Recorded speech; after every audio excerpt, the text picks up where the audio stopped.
Hello everyone and welcome back to the channel. आप सबका channel पर बहुत बहुत स्वागत है। मित्रों, this is the channel. Please subscribe the channel, watch the videos and also like the videos. चलो अब हम लोग आगे बढ़ते हैं और हमारा जो आज का मुद्दा है उस मुद्दे को एकदम अच्छे तरीके से सीखते हैं, पढ़ते हैं। हमारा आज का मुद्दा है चैप्टर नंबर 3। जो हमने पढ़ाई शुरू की है उसको अगले टॉपिक में हम आगे बढ़ाने वाले हैं। चैप्टर नंबर 3 का हमारा नाम है मित्रों risk assessment and internal control. तो अभी तक हम लोगों ने क्या क्या पढ़ लिया है। हमारा जो सबसे पहला टॉपिक है उस पहले टॉपिक का नाम है ऑडिट रिस्क। यानी जब एक क्वालिफाइड चार्टर्ड अकाउंटेंट ऑडिट करने जाता है, दैट मीन्स क्या करता है, वो जो फाइनेंशियल स्टेटमेंट्स होते हैं या फाइनेंशियल इंफॉर्मेशन होती है जिसके लिए जिस फाइनेंशियल इंफॉर्मेशन का उसे ऑडिट करने के लिए अपॉइंट किया जाता है, तो वो फाइनेंशियल स्टेटमेंट्स को पहले देखता है, एनालिसिस करता है, सारे अमाउंट्स के बारे में, सारे असर्शंस के बारे में ऑडिट एविडेंस गैदर करता है और उसके बाद बेस्ड ऑन उसका काम understanding of the entity and gathered audit evidence वो ऑडिट रिपोर्ट में अपना कंक्लूजन यानी ओपिनियन प्रोवाइड करता है। This is the entire process of auditing. तो इस ऑडिट की पूरी प्रोसेस में एक रिस्क होती है जिसे कहा जाता है ऑडिट रिस्क। इसका मतलब क्या कि जो भी काम हम करते हैं, फॉर एग्जाम्पल अगर आपको किसी के प्रॉफिट एंड लॉस अकाउंट में एक्सपेंसेस साइड में इलेक्ट्रिसिटी बिल का एक्सपेंस दिख रहा है, तो आप ये देखोगे कि जो इलेक्ट्रिसिटी बिल के हेड के सामने अगर कोई 50,000, 60,000, 1 लाख जितना भी उसका अमाउंट होगा, अभी हम क्या कर रहे हैं, बिजनेसेस के बारे में बात कर रहे हैं, हम नॉर्मल होम घर के बारे में बात नहीं कर रहे, क्योंकि घरों में क्या 2,000, 5,000, 10,000 बिल आएगा, लेकिन जब इंडस्ट्रियल यूनिट की आप बात करते हैं तो लाखों में इलेक्ट्रिसिटी का बिल होता है। तो आप पहले देखोगे कि इलेक्ट्रिसिटी का बिल उस पर्टिकुलर इंडस्ट्री में किस तरीके का आता है। इस हिसाब से आप अपना पूरा सेटअप करना शुरू करोगे कि इलेक्ट्रिसिटी बिल को हम किस तरीके से वेरीफाई करें ताकि हमें एक सफिशिएंट अप्रोप्रिएट ऑडिट एविडेंस मिले। ऐसा ही आप जितने भी लाइन आइटम्स होंगे पीएनएल अकाउंट में, बैलेंस शीट में, शेड्यूल्स में, नोट्स टू अकाउंट्स में और कैश फ्लो में, और जो भी मैनेजमेंट का रिपोर्ट होगा, अगर आपके ऑडिट के स्कोप में वो इंक्लूड होता है तो इस ओवरऑल फाइनेंशियल स्टेटमेंट के सेट में आप सारी चीजें वेरीफाई करोगे, उसका ऑडिट एविडेंस गैदर करोगे। अब जो रिस्क है वो क्या है, मटेरियल मिसस्टेटमेंट यानी इनएप्रोप्रिएट ओपिनियन आप दोगे। मतलब क्या कि जो फाइनेंशियल स्टेटमेंट का ऑडिट आप कर रहे हो उसमें मटेरियल मिसस्टेटमेंट है, यानी उसमें गलती है, लेकिन आपने एक क्लियर ओपिनियन दिया है, यानी आपके ऑडिट करने के समय में आपको वो गलती दिखी नहीं, आप वो गलती डिटेक्ट नहीं कर पाए। सो जो ये non detection of material misstatement होता है उसे कहा जाता है ऑडिट रिस्क। और जो हमारा चैप्टर नंबर 3 है risk assessment and internal control, तो एज एन ऑडिटर जब आप आर्टिकलशिप में जाओगे, आर्टिकलशिप होने के बाद आप सीए फाइनल क्लियर करोगे, सीए फाइनल क्लियर होने के बाद एक क्वालिफाइड चार्टर्ड अकाउंटेंट बनोगे। अपने एकेडमिक करियर में और अपने प्रोफेशनल करियर में जब भी आप ऑडिट करोगे तो ये चैप्टर नंबर 3 आपके काम में आने वाला है। क्यों? क्योंकि आप जिन फाइनेंशियल स्टेटमेंट का या जिस फाइनेंशियल इंफॉर्मेशन का ऑडिट करके उसके बारे में ओपिनियन देने वाले हो, उस काम का रिस्क असेसमेंट यानी non detection of material misstatement, इसकी क्या रिस्क है वो असेसमेंट आप करोगे। एंड इंटरनल कंट्रोल ये एक फैक्टर होता है रिस्क को जनरेट करने का, यानी जो एंटिटी है क्या उसके इंटरनल कंट्रोल सिस्टम यानी जो एंटिटी के चेक्स एंड बैलेंसेस होते हैं, क्या उसने प्रॉपर सारे फाइनेंशियल ट्रांजैक्शंस को रिकॉर्ड करने के लिए, उसको प्रॉपरली क्लासिफाई करने के लिए और उसको प्रॉपरली फाइनेंशियल स्टेटमेंट में प्रेजेंट करने के लिए एक सिस्टम बनाई है या नहीं बनाई है। दैट मीन्स इंटरनल कंट्रोल यानी फाइनेंशियल इंफॉर्मेशन से रिलेटेड उसके इंटरनल कंट्रोल्स किस तरीके के हैं। तो ये कंबाइंडली हमें इस चैप्टर में सीखना है। ये हो गया इस चैप्टर नंबर 3 का ओवरव्यू। अब हमारा जो टॉपिक शुरू था वो है ऑडिट रिस्क। ऑडिट रिस्क में अभी तक हम लोगों ने पढ़ लिया है ऑडिट रिस्क वाला मेन टॉपिक। उसके बाद में ऑडिट रिस्क में एक कंपोनेंट होता है रिस्क ऑफ मटेरियल मिसस्टेटमेंट, वो भी हमारा पढ़ के हो चुका है। ऑडिट रिस्क में जो ये रिस्क ऑफ मटेरियल मिसस्टेटमेंट आपने पढ़ा, रिस्क ऑफ मटेरियल मिसस्टेटमेंट के 2 कंपोनेंट्स होते हैं, पहला इनहेरेंट रिस्क और दूसरा कंट्रोल रिस्क। तो ये दोनों चीजें हमने अच्छे से पढ़ ली है, इसके वीडियोस चैनल के ऊपर अवेलेबल है। आप लोग जो भी बच्चे पहले ये वीडियो देख रहे हैं या पुराने वीडियोस अगर आपने नहीं देखे तो आप देखो, क्योंकि ये जो वीडियोस है ये आपको अभी सितंबर के लिए भी एप्लीकेबल थे एंड जनवरी के लिए भी, जनवरी में आपकी 2025 में जो एग्जाम होगी वहां पर भी एप्लीकेबल रहने वाले हैं। तो ये तीसरा टॉपिक भी हमारा पढ़ के हो चुका है। उसके बाद ये जो ऑडिट रिस्क है, इसमें सबसे पहला मेन कैटेगरी होता है रिस्क ऑफ मटेरियल मिसस्टेटमेंट और दूसरा मेन कैटेगरी होता है डिटेक्शन रिस्क। ठीक है, ये भी हमारा पढ़ के हो चुका है। दैट मीन्स टॉपिक नंबर 1 2 3 4 चार टॉपिक्स कंप्लीट हो गए हैं। पांचवा टॉपिक हमारा मित्रों इसमें था ऑडिट रिस्क, यानी ऑडिट रिस्क जो है उसमें कौन सी बातें इंक्लूड नहीं की जाती, this also we have studied properly. उसके बाद topic number 6 7 8 assessment of risk a matter of professional judgement and overview of audit risk and topic number 8 combined assessment of risk of material misstatement. ये 8 topics हमने अच्छे तरीके से detail में पढ़ लिए हैं। अब आज इस वीडियो का जो मुद्दा है हमारा, उसमें हम पूरे तीन जो बचे हुए 3 टॉपिक्स है, जो हमारा मेन टॉपिक था ऑडिट रिस्क, उसमें कुल मिलाकर आपको 11 सब टॉपिक्स है। उन 11 सब टॉपिक्स में से हमारे 8 सब टॉपिक्स पढ़ के हो चुके हैं। अब हमारे पास बचता है टॉपिक नंबर 9, टॉपिक नंबर 10 और टॉपिक नंबर 11। 9 10 11 ये 3 टॉपिक्स हमें इस वीडियो में पढ़ने हैं। तो चलो एक बार हम ओवरव्यू ले लेते हैं कि टॉपिक नंबर 9 में हमारे पास क्या क्या चीजें पढ़ने लायक है। टॉपिक नंबर 9 का हेडिंग है मित्रों identifying and assessing the risk of material misstatement through understanding the entity and environment. अब एज एन ऑडिटर आपका एक काम होता है कि आप जिस फाइनेंशियल स्टेटमेंट या फाइनेंशियल इंफॉर्मेशन का ऑडिट कर रहे हो, उस इंफॉर्मेशन से रिलेटेड जो रिस्क है उसको प्रॉपरली असेस करो, यानी आइडेंटिफाई करो। आइडेंटिफाई अगर हो जाती है कोई risk of material misstatement whether due to fraud और एरर, तो उसको असेस करो। मीन्स व्हाट, कि उसका इंपैक्ट क्या होने वाला है, किन लोगों पर, यूजर्स ऑफ फाइनेंशियल स्टेटमेंट्स पर। यूजर्स ऑफ फाइनेंशियल स्टेटमेंट्स में 2 मेजर कैटेगरीज होती है, याद करो। पहली होती है इंटरनल यूजर्स और दूसरी होती है एक्सटर्नल यूजर्स। ये जो यूजर्स ऑफ इंफॉर्मेशन है, ये फाइनेंशियल स्टेटमेंट्स में जो इंफॉर्मेशन प्रोवाइड की जाती है उसके बेसिस के ऊपर अपने इकोनॉमिक डिसीजंस लेते हैं। इसका मतलब क्या हुआ, एज एन ऑडिटर आपको जिस भी एंटिटी का ऑडिट करने के लिए हायर किया गया है, आपने आपकी प्रोफेशनल सर्विसेज को सिलेक्ट किया गया है, तो आप क्या करोगे, जो भी फाइनेंशियल स्टेटमेंट आपके पास आएंगे, आप उन फाइनेंशियल स्टेटमेंट का एक ओवरव्यू लोगे और उसके बाद आप क्या करोगे, रिस्क जो होती है उसको आइडेंटिफाई करोगे और असेस करोगे। अब ये जो रिस्क का आइडेंटिफिकेशन एंड असेसमेंट है, ये आप किस तरीके से कर सकते हो, तो आपको क्या करना पड़ेगा, जिस एंटिटी ने आपको ऑडिट करने के लिए हायर किया है उसका नेचर आपको समझना पड़ेगा। दैट मीन्स उस एंटिटी का लीगल स्टेटस क्या है, सोल प्रोप्राइटरशिप है, पार्टनरशिप फर्म है, एलएलपी है, कंपनी है, ट्रस्ट है, एओपी है, बीओआई है, तो whether for income tax purposes या जीएसटी पर्पसेस या कंपनी लॉ, जो भी आपका एप्लीकेबल लॉ होगा, उस एंटिटी का सबसे पहले आप लीगल स्टेटस जानोगे।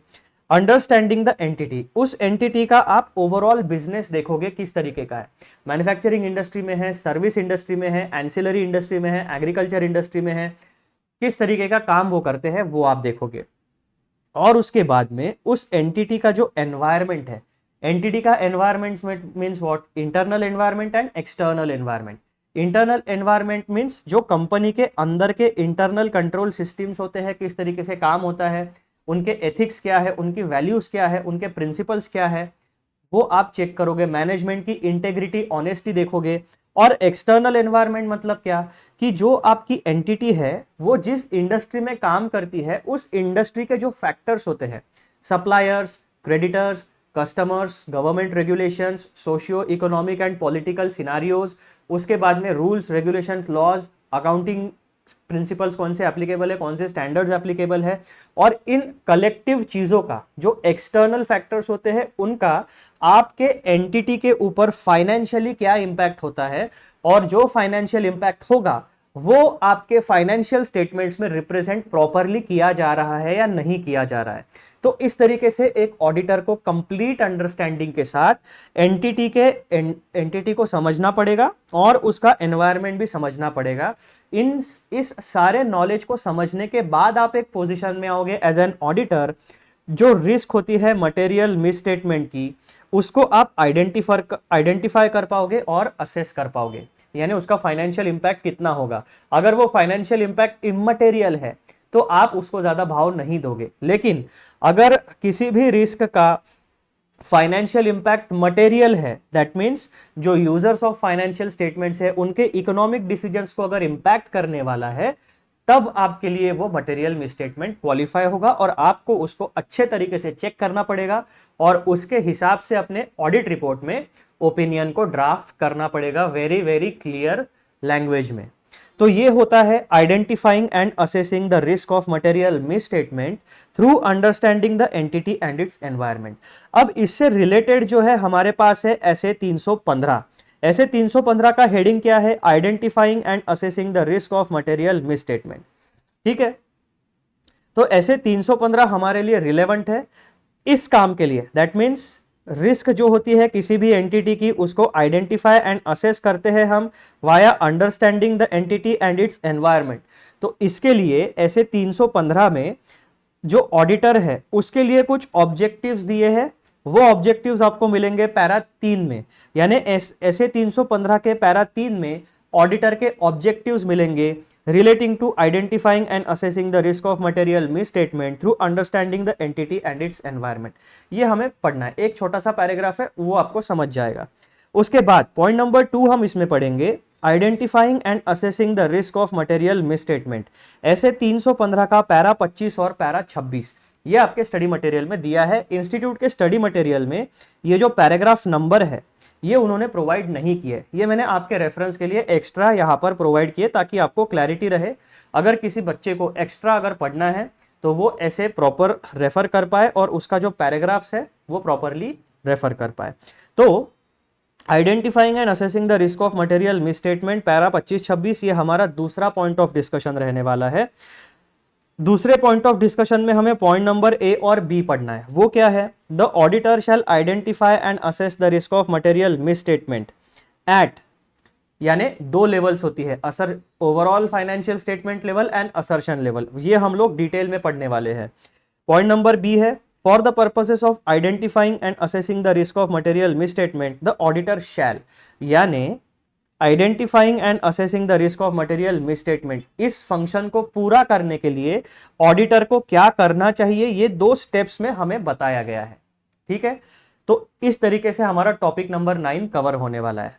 जब हम टॉपिक नंबर 10 शुरू करेंगे तो इसी तरीके से सबसे पहले उसका इंडेक्स डिस्कस करेंगे। Similar principle we will apply to topic number 11। Information obtained by performing risk assessment procedures used as audit evidence। तो टॉपिक नंबर 11 जो है वो एकदम चिंटू है, पिटुकला टॉपिक है लेकिन इंपॉर्टेंट है।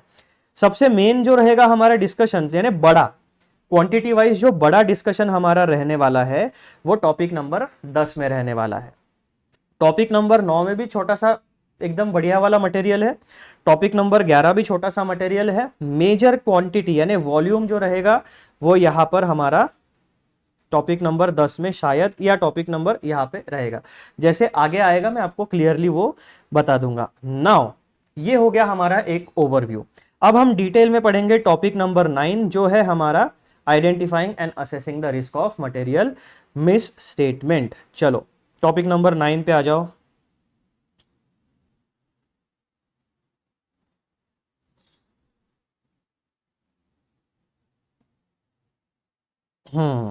आ गए जी हम टॉपिक नंबर 9 पे। अभी टॉपिक नंबर 9 आने से पहले मैं आपको जो ऑडिट रिस्क का जो डायग्राम है ना वो एक बार रिवाइज करा देना चाहता हूं ताकि हम सबके दिमाग में क्लैरिटी आ जाए। मेरे दिमाग भी क्लियर हो जाएगा, आपका दिमाग भी क्लियर हो जाएगा। ऑडिट रिस्क जो होती है उसमें मेजरली 2 कंपोनेंट है, 1 और 2। पहला होता है रिस्क ऑफ मटेरियल मिसस्टेटमेंट, दूसरा होता है डिटेक्शन रिस्क। ये जो रिस्क ऑफ मटेरियल मिसस्टेटमेंट है इसमें 2 कंपोनेंट्स होते हैं, एक होता है इनहेरेंट रिस्क और दूसरा होता है कंट्रोल रिस्क। डिटेक्शन रिस्क जो होता है इसमें भी 2 कंपोनेंट्स है, पहला सैंपलिंग रिस्क और दूसरा नॉन सैंपलिंग रिस्क। इसमें से आप ऐसी लाइन मार दे सकते हो और आप कह सकते हो कि ये जो रिस्क ऑफ मटेरियल मिसस्टेटमेंट वाला पूरा का पूरा कंपोनेंट है इसकी सारी की सारी जिम्मेदारी मैनेजमेंट या एंटिटी की जो मैनेजमेंट होती है या एंटिटी या दोज चार्ज विद गवर्नेंस इनके सर के ऊपर होती है। और ये जो डिटेक्शन रिस्क है इसकी पूरी की पूरी जिम्मेदारी हमारे ऑडिटर साहब के ऊपर होती है। तो ये क्लियर डिस्टिंक्शन हमें इस चैप्टर में और हमारे स्टैंडर्ड्स ऑन ऑडिटिंग में जो गाइडेंस दिया हुआ है उसके हिसाब से समझ के चलना है। आ जाओ टॉपिक नंबर 9। टॉपिक नंबर 9 क्या कह रहा है अभी? टॉपिक नंबर 9 आपको इंस्टीट्यूट का जो स्टडी मटेरियल है, जो लेटेस्ट वाला है, जो आपके सितंबर 2024 और जनवरी 2025 एग्जाम में एप्लीकेबल रहेगा, वो है अप्रैल 2023 का एडिशन। यही आपके इंस्टीट्यूट के वेबसाइट पर अभी अपलोडेड है, ठीक है। उसके बाद ये वाला जो लेटेस्ट एडिशन है उसी को बेस बना के ये नोट्स मैंने आपके लिए प्रिपेयर किए हैं। तो आपके पास ये नोट्स है तो भी कोई प्रॉब्लम नहीं है, अगर नोट्स नहीं है तो भी कोई प्रॉब्लम नहीं है। आप इंस्टीट्यूट का मटेरियल रेफर करो, जहां पे भी हेडिंग्स दिए हुए हैं इस तरीके के, वो आप प्रॉपरली नोट डाउन कर सकते हो। टॉपिक नंबर 9 जो है वो आपको मिलेगा पेज नंबर 3.12 और 3.13 के ऊपर।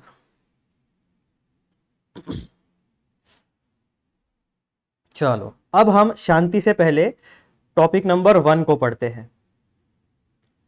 Identifying and assessing the risk of material misstatement through understanding the entity and its environment। तो सबसे पहली चीज जो है, जब ऑडिटर किसी भी एंटिटी का ऑडिट करने जाएगा तो उसको क्या करना होगा? जो रिस्क ऑफ मटेरियल मिसस्टेटमेंट है उसको आइडेंटिफाई करना पड़ेगा और उसका फाइनेंशियल इंपैक्ट क्या होता है यूजर्स ऑफ फाइनेंशियल इंफॉर्मेशन के ऊपर, ये असेस करना पड़ेगा। वेदर जब आप जो आपका असेसमेंट है उसका आउटकम मटेरियल है या इममटेरियल है, ये बेसिकली आपको डिसाइड करना है। तो उसके लिए ऐसे 315 का जो पैराग्राफ नंबर 3 है ऑब्जेक्टिव, वो क्या कहता है? एज पर ऐसे 315 identifying and assessing the risk of material misstatement through understanding the entity and its environment, the objective of the auditor is to identify and assess the risk of material misstatement whether due to fraud or error at the financial statement and assertion level। यानी risk assessment का काम एक auditor को 2 level पे करना होता है। पहली लेवल है आपकी फाइनेंशियल स्टेटमेंट लेवल, यानी overall financial statements. Financial statement level पे आपका complete set of financial statement include किया जाता है। और जब भी हम स्टैंडर्ड्स या ऑडिट के बारे में बात करते हैं तो हम फाइनेंशियल स्टेटमेंट का मतलब हमारे दिमाग में समझना है जनरल पर्पस फाइनेंशियल स्टेटमेंट्स, ठीक है। स्पेशल पर्पस फाइनेंशियल स्टेटमेंट के बारे में अगर हम बात करेंगे तो उसका डिस्कशन अलग साइड में जाएगा। हमारा स्टडी मटेरियल जिस तरीके से कैलिब्रेट किया इंस्टीट्यूट ने, तो हमें हमेशा हमारा फोकस जो रखना है, अनलेस अदरवाइज इंस्टीट्यूट अलग बताता है तो ठीक है, स्पेशल पर्पस जहां पे बोला है वहां पर उसके ऊपर ध्यान देंगे। लेकिन इन जनरल सेंस जहां पे भी रिस्क असेसमेंट की बात आएगी और 2 लेवल्स की बात आएगी, financial statement and assertion level, तब आपको जनरल पर्पस फाइनेंशियल स्टेटमेंट समझ के चलना है। जनरल पर्पस फाइनेंशियल स्टेटमेंट्स में क्या क्या चीजें आती है? सबसे पहले आता है आपका P&L अकाउंट, आपका बैलेंस शीट, आपके शेड्यूल्स टू अकाउंट्स, आपके नोट्स टू अकाउंट्स, उसके बाद में आपका कैश फ्लो स्टेटमेंट। और किसी जनरल पर्पस फाइनेंशियल 5 चीजें आती है। और किसी जनरल पर्पस फाइनेंशियल स्टेटमेंट में आपका statement of changes in equity, यानी इक्विटी में साल भर में इक्विटी कैपिटल जो होता है आपका, उसमें चेंजेस कितने हुए हैं वो भी इंक्लूड किया जाता है। लेकिन इन कॉमन पार्लांस यानी कॉमनली हम 5 चीजें इंक्लूड करते हैं। वो 5 चीजें कौन सी इंक्लूड करते हैं हम लोग? तो थोड़ा सा लिख लेते हैं उसको, है ना, क्योंकि लिखने में अच्छे से समझ में आ जाएगा। तो जो जनरल पर्पस फाइनेंशियल स्टेटमेंट्स हमारे होते हैं, जनरल पर्पस फाइनेंशियल स्टेटमेंट्स, उनमें 5 चीजें कौन सी इंक्लूडेड होती है? सबसे पहले हमारा आता है P&L अकाउंट, दूसरा कौन सा आता है हमारा? बैलेंस शीट, तीसरा कंपोनेंट क्या होता है हमारा? शेड्यूल्स टू अकाउंट्स, चौथा कंपोनेंट हमारा क्या होता है? नोट्स टू अकाउंट्स, ठीक है। ये चीजें फाइनेंशियल स्टेटमेंट में इंक्लूड होती है। और 5वीं चीज हमारी इंक्लूड होती है कैश फ्लो स्टेटमेंट। और जो 6th चीज मैंने आपको बताई है वो होती है statement of changes in equity.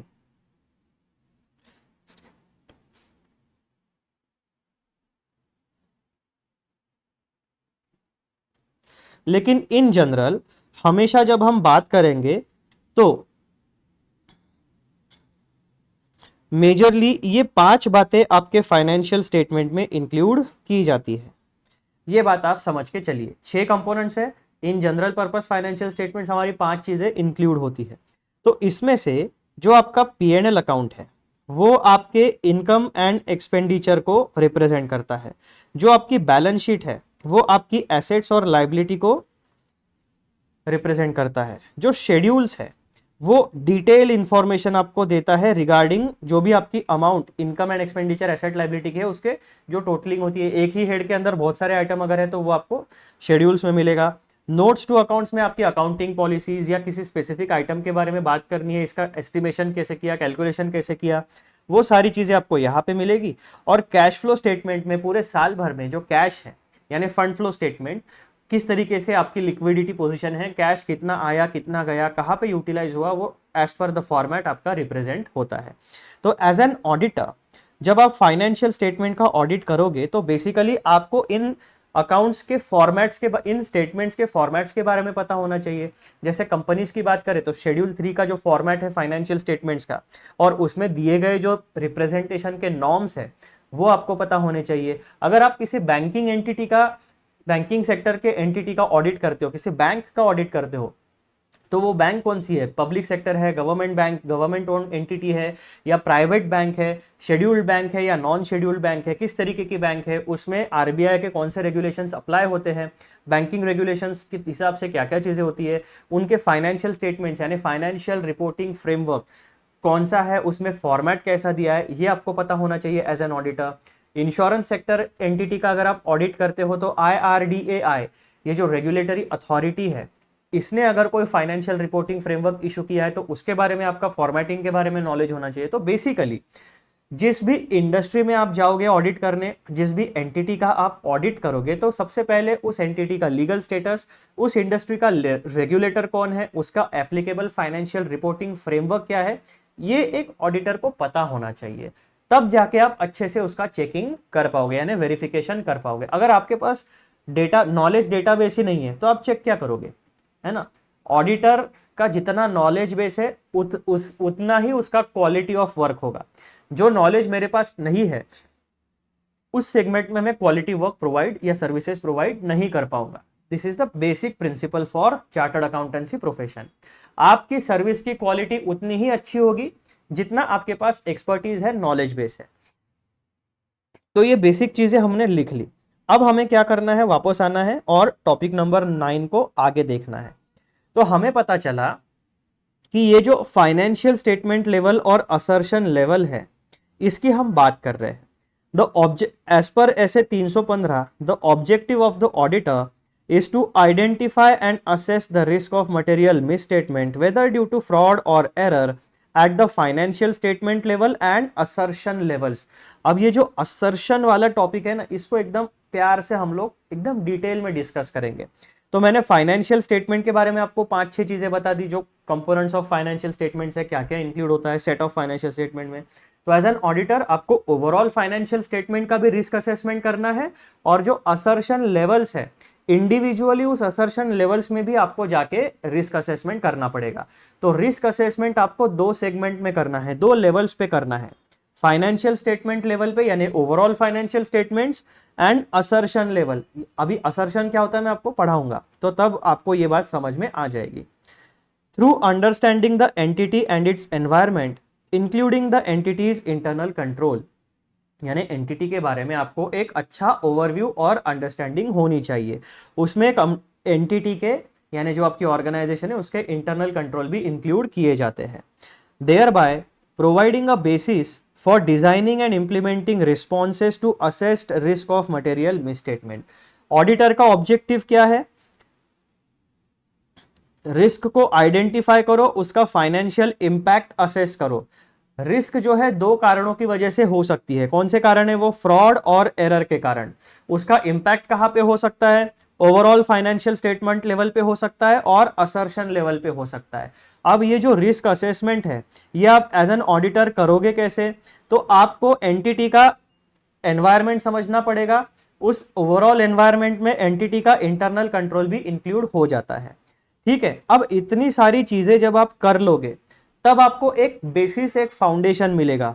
वो बेसिस क्या होगा, आप डिजाइन एंड इंप्लीमेंट कर सकोगे जो रिस्क को आपने आइडेंटिफाई और असेस किया है, उसको रिस्पॉन्स क्या रहेगा, आप ओपिनियन किस तरीके से ड्राफ्ट करोगे या एंटिटी को किस तरीके से अप्रोच करोगे, वो रिस्पॉन्स यानी मटेरियल, आपकी जो रिस्क असेसमेंट है उसका लेवल मटेरियलिटी लेवल तक पहुंच गया है या वो मिसस्टेटमेंट इमटेरियल है, आपका रिस्पॉन्स क्या रहेगा। आप उस पर्टिकुलर रिस्क को डिटेल में चेक करोगे या सुपरफिशियल यानी ओवरव्यू में चेक करके उसको छोड़ दोगे। तो एज एन ऑडिटर जब आप एंटिटी के बारे में इतना सारा स्टडी करोगे तब आपको एक बेसिस मिलेगा to design the responses to assessed risk of material misstatement at financial statement and assertion level. तो ऑडिट की शुरुआत करने के लिए आपको ऐसे 315 का अंडरस्टैंडिंग होना बहुत जरूरी होता है। क्यों? क्योंकि शुरुआत में ही, अब ऑडिट की जो प्रोसेस होती है वो थोड़ी लंबी होती है, पूरी की पूरी ऑडिट के प्रोसेस के दौरान आप हर एक बात फोरकास्ट नहीं कर सकते। तो अब ये क्या हो गया, ऐसे 315 आपको गाइड कर रहा है कि भाई एक काम करो, एंटिटी का एक ओवरऑल ओवरव्यू लो और कुछ फोरकास्ट करने की कोशिश करो। जब आप एंटिटी का ओवरऑल एनवायरनमेंट समझोगे, जिसमें आप इंटरनल कंट्रोल को भी थोड़ा सा स्टडी करोगे, ओवरव्यू लोगे, तो आप क्या करोगे, पिछले साल की ऑडिट रिपोर्ट भी पढ़ोगे, पिछले साल ऑडिटर ने किस तरीके का ओपिनियन दिया था, एंटिटी का ट्रैक रिकॉर्ड क्या है, ये सारी चीजें एंटिटी के बारे अंडरस्टैंडिंग के बारे में इंक्लूड हो जाती है। तो इस तरीके से जब आप इनिशियल ऑडिट एंगेजमेंट में या कंटिन्यूएशन में जब आप ऑडिट करते हो तो आपके पास एक उस पर्टिकुलर ऑर्गेनाइजेशन का ट्रैक रिकॉर्ड होता है, आपके पास उस ऑर्गेनाइजेशन की उस ऑडिट असाइनमेंट की एक केस हिस्ट्री होती है और वो आपका बेसिस बनती है to design and implement responses to, यानी जो आपकी ऑडिट प्रोसीजर्स है। रिस्पॉन्स मतलब क्या, ऑडिट, अलग अलग प्रकार की ऑडिट प्रोसीजर्स।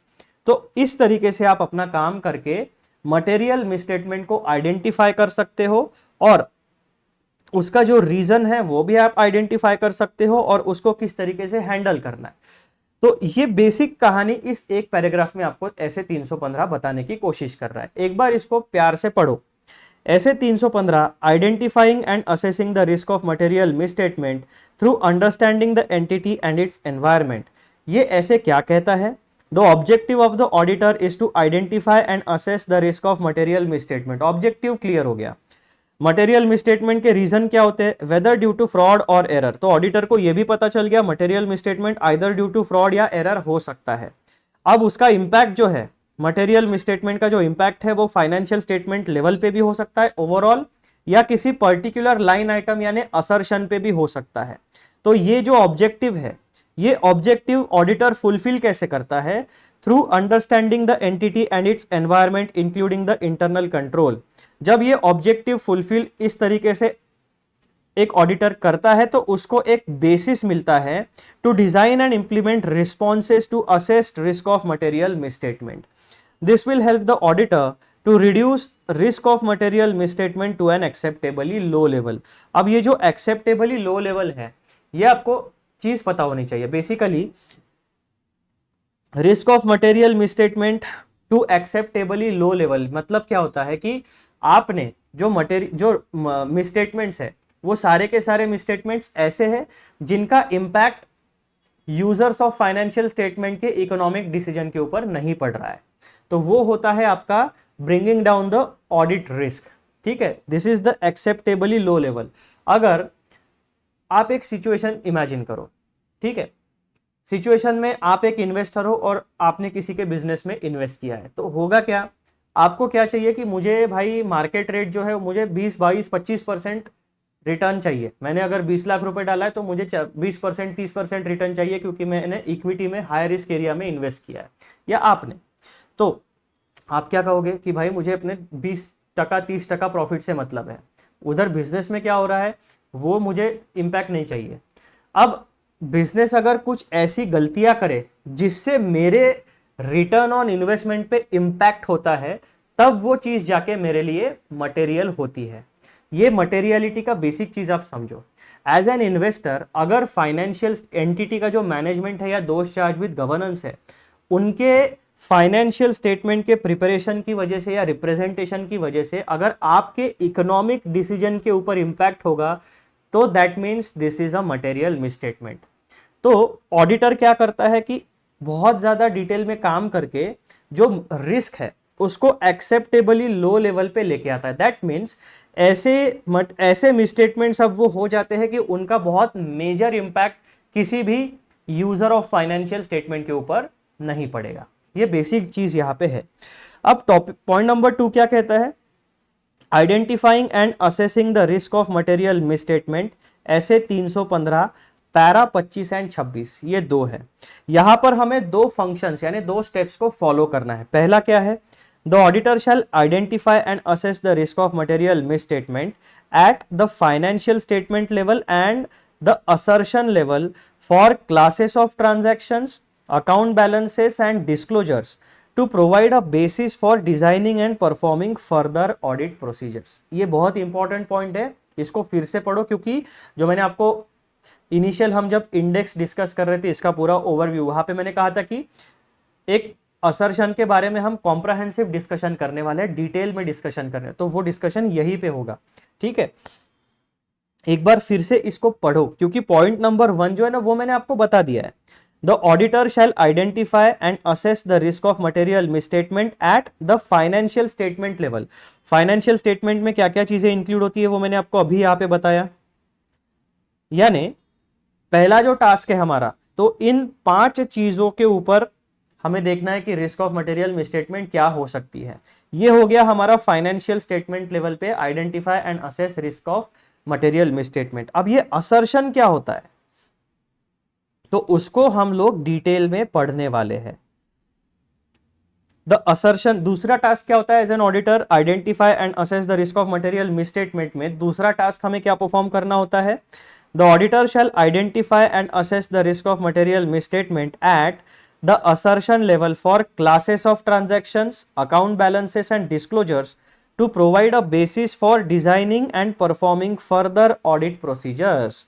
अब यहां पे भी आपके सामने 3 लेवल्स है। ये जो असर्शन लेवल है आपकी, इस असर्शन लेवल में 3 लेवल्स होती है। कौन सी? सबसे पहला है क्लासेस ऑफ ट्रांजैक्शंस, दूसरी लेवल है अकाउंट बैलेंसेस और तीसरी लेवल है डिस्क्लोजर्स। तो इन तीनों लेवल्स को हम लोग अभी डिटेल में पढ़ने वाले हैं। ठीक है, असर्शन की फाइल हमारी ओपन हो गई है। तो देखो मित्रों, असर्शन समझना बहुत जरूरी होता है।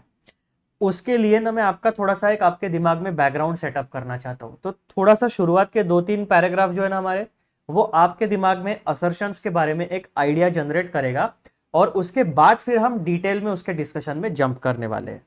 तो सबसे पहले असर्शन को समझने से पहले हमें किसी भी एंटिटी का जो है जिसका हम ऑडिट कर रहे हैं उसका लीगल स्टेटस समझना बहुत जरूरी होता है।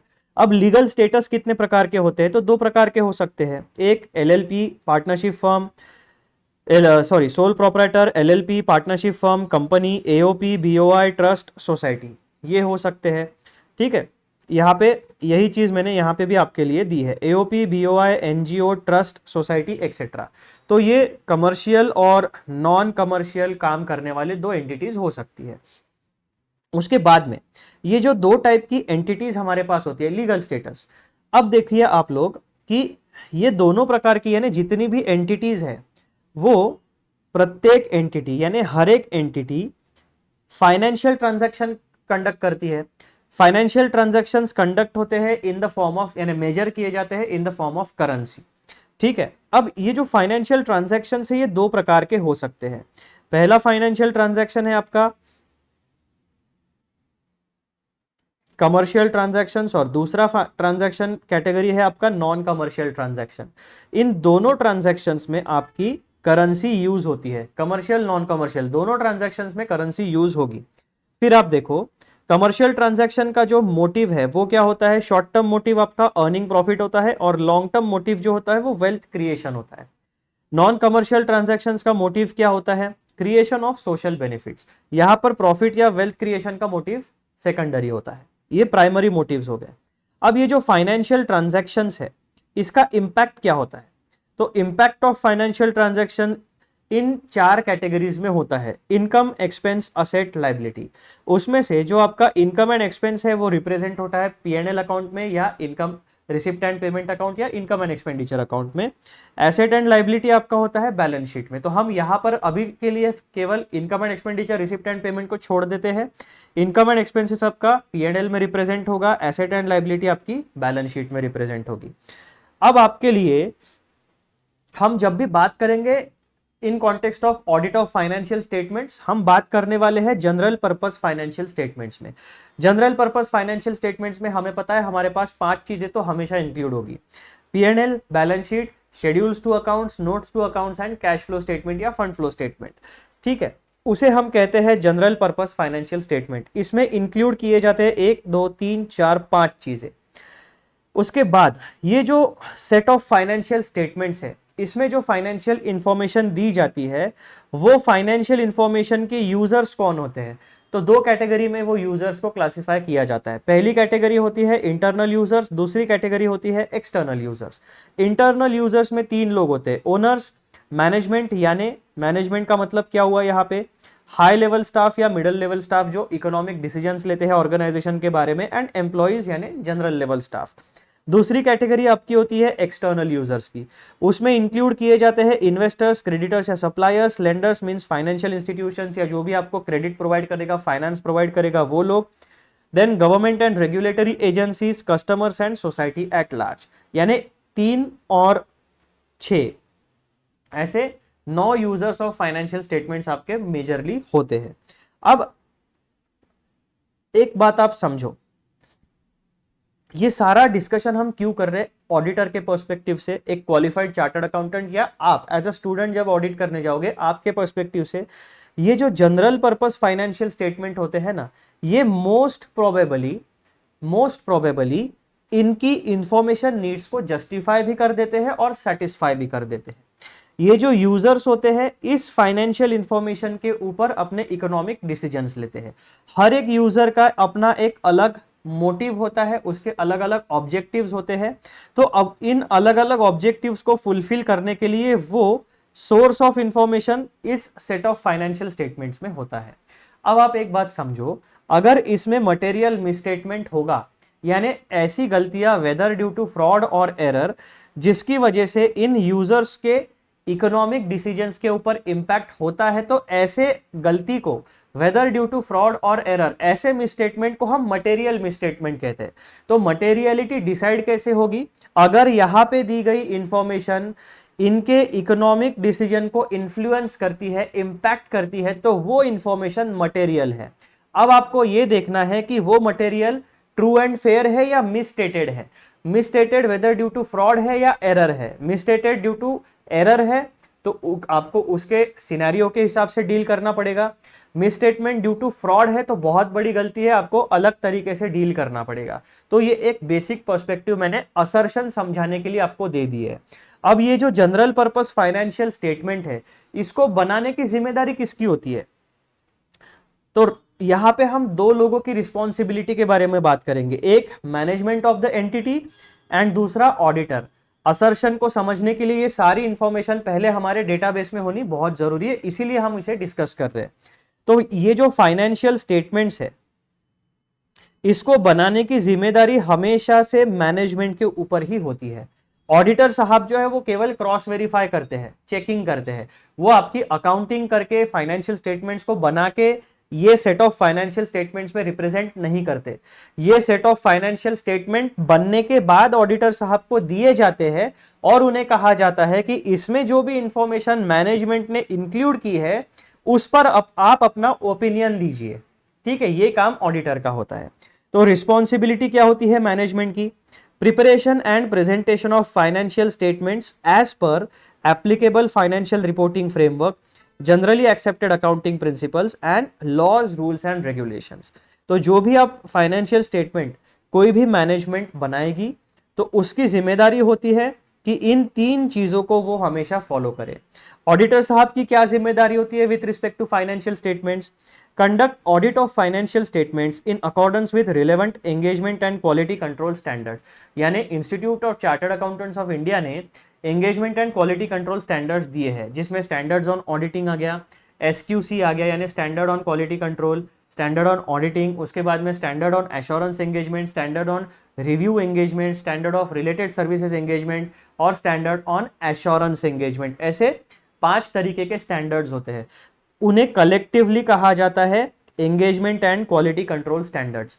तो जब भी कोई ऑडिटर फाइनेंशियल स्टेटमेंट का ऑडिट करेगा तो उसे हमेशा एंगेजमेंट एंड क्वालिटी कंट्रोल को स्टैंडर्ड्स को फॉलो करते हुए, उसमें जो भी गाइडलाइंस दी है उसको फॉलो करते हुए ऑडिट कंडक्ट करना है। दूसरी जिम्मेदारी क्या होती है ऑडिटर साहब की? Prepare and present audit report in relevant format. तो जिस तरीके का भी ऑडिट रिपोर्ट का फॉर्मेट रिक्वायर्ड है as per the industry regulations, norms या फिर स्टैंडर्ड्स ऑन ऑडिटिंग, उस फॉर्मेट में आप अपने ऑडिट फाइंडिंग्स को रिप्रेजेंट करोगे। तो responsibility of management and auditor ये दोनों सेपरेट होती है, ये भी हमें पता चल गया। उसके बाद अब हम लोग एक्चुअल असर्शन के डिस्कशन पे जाने वाले हैं। अब आप एक चीज ध्यान में रखो, ये रिस्पॉन्सिबिलिटी वाला जो पॉइंट है ये सबसे इंपॉर्टेंट है असर्शन को समझने के लिए। फाइनेंशियल स्टेटमेंट को बनाने की जिम्मेदारी किसकी है? मैनेजमेंट की है, ये बात आप ध्यान रखो। अब असर्शन के ऊपर आते हैं। ये जो असर्शन का एक्सप्लेनेशन है ये इंस्टीट्यूट ने स्टडी मटेरियल में नहीं दिया है, लेकिन एज एन एक ऑडिट की कॉन्सेप्ट को समझने के लिए वो असर्शन बार बार वर्ड आपका यूज होगा, लेकिन जब आपको असर्शन का मतलब ही मालूम नहीं होगा तो आपको वो कॉन्सेप्ट समझेगा भी नहीं और याद भी नहीं रहेगा। और अगर आपको कोई एग्जाम में क्वेश्चन आ जाता है तो आप उसे प्रॉपरली सॉल्व नहीं कर पाओगे। इसीलिए मेरे opinion, this is my personal opinion, ये एक एक्स्ट्रा स्टडी मटेरियल है, यानी सप्लीमेंट्री स्टडी मटेरियल है which is apart from the institute study material. तो यहां पे हम लोग असर्शंस का एक कॉम्प्रहेंसिव एक्सप्लेनेशन डिस्कस करने वाले। सबसे पहला काम हमारा क्या होगा? एज यूजुअल कि जो असर्शन शब्द है इसका डिक्शनरी मीनिंग क्या है वो हमें पता होना चाहिए। तो असर्शन का डिक्शनरी मीनिंग क्या हुआ? A statement that says you strongly believe that something is true, यानी एक ऐसा स्टेटमेंट जिसमें आपका बिलीफ है, और आपका बिलीफ क्या है कि जो स्टेटमेंट आपने दिया है वो ट्रू है, सत्य है, यानी दृढ़ कथन, निश्चय पूर्वक कथन या आपका दावा। तो ये हो गया डिक्शनरी मीनिंग ऑफ असर्शन।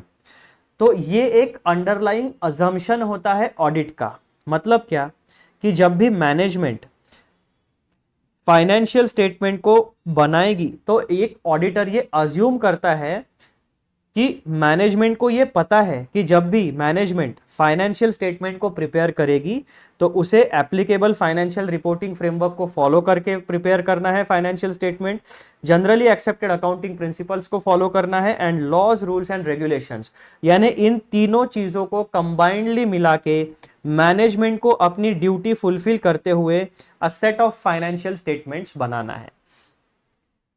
तो इसका मतलब क्या हुआ? P&L में जितने भी लाइन आइटम्स है, इनकम साइड में, एक्सपेंस साइड में, बैलेंस शीट में जितने भी लाइन आइटम्स है, एसेट साइड में, लाइबिलिटी साइड में, शेड्यूल्स में जितने भी अमाउंट्स है, जितने भी हेडिंग्स है, नोट्स टू अकाउंट्स में जितना भी इंफॉर्मेशन डिस्क्लोजर दिया गया है, और कैश फ्लो स्टेटमेंट में जितनी भी इंफॉर्मेशन है, जितने भी लाइन आइटम्स है, असर्शन मतलब क्या? मैनेजमेंट का दावा। That means what? ऑडिटर ये अज्यूम करके चलता है कि जब भी कोई मैनेजमेंट उसे फाइनेंशियल स्टेटमेंट देती है तो जो असर्शंस है, 3 लेवल पे असर्शंस होते हैं, classes of transactions, account balances and disclosures. ये तीनों लेवल पे जो असर्शंस है वो ट्रू है। ये एक अजम्पशन हम लेके चलते हैं, क्योंकि ऑडिट का नेचर क्या है? फ्रॉड फाइंडिंग नेचर नहीं है, क्रॉस वेरिफिकेशन नेचर है, चेकिंग नेचर है, ठीक है, डिटेल्ड इन्वेस्टिगेशन नहीं है वो। ओवरऑल फाइनेंशियल स्टेटमेंट एंटिटी का ट्रू एंड फेयर व्यू बताती है या नहीं बताती है, डेपिक्ट करती है या नहीं करती है, उसके बारे में वो स्टेटमेंट है। तो as per dictionary meaning assertion का मतलब क्या हुआ? A statement that says you strongly believe that something is true. अब हम अपने ऑडिट के कॉन्टेक्स्ट में असर्शन का क्या मतलब है उसको समझते हैं। तो सबसे पहले हम देखेंगे definition of assertions in context of audit. Assertions in the context of audit of financial statements are explicit or implicit representations made by management regarding the recognition, measurement, presentation and disclosure of financial information in the financial statements. ध्यान से सुनो, assertion in the context of audit of financial statement are explicit or implicit representations made by management regarding the recognition, measurement, presentation and disclosure of financial information in financial statement. यानी management का दावा है किस बात में? Financial statements के बारे में। वो दावा एक्सप्लिसिट या यानी स्पेसिफिकली बताया हुआ भी हो सकता है, या इम्प्लिसिट यानी इम्प्लाइड या अज्यूम भी किया जा सकता है। वो दावा इंपैक्ट कहां पे करता है? Recognition, measurement, presentation and disclosure of financial information in financial statements. यानी जो भी आपका इनकम है, या जो भी आपकी एसेट है, या जो भी आपकी लायबिलिटी है, या जो भी आपका एक्सपेंडिचर है, वो आप रिकॉग्नाइज अपने फाइनेंशियल ईयर में करोगे। किस तरीके से रिकॉग्नाइज करोगे? वेदर ऑन एक्रूअल बेसिस और कैश बेसिस। ठीक है। उसके बाद में क्या चीजें कही गई है? मेजरमेंट, आप उसको प्रॉपरली मेजर करोगे, यानी फाइनेंशियल टर्म्स में आप उसको मेजर करोगे। उसके बाद प्रेजेंटेशन, यानी ये जो तीन चीजें आपकी है,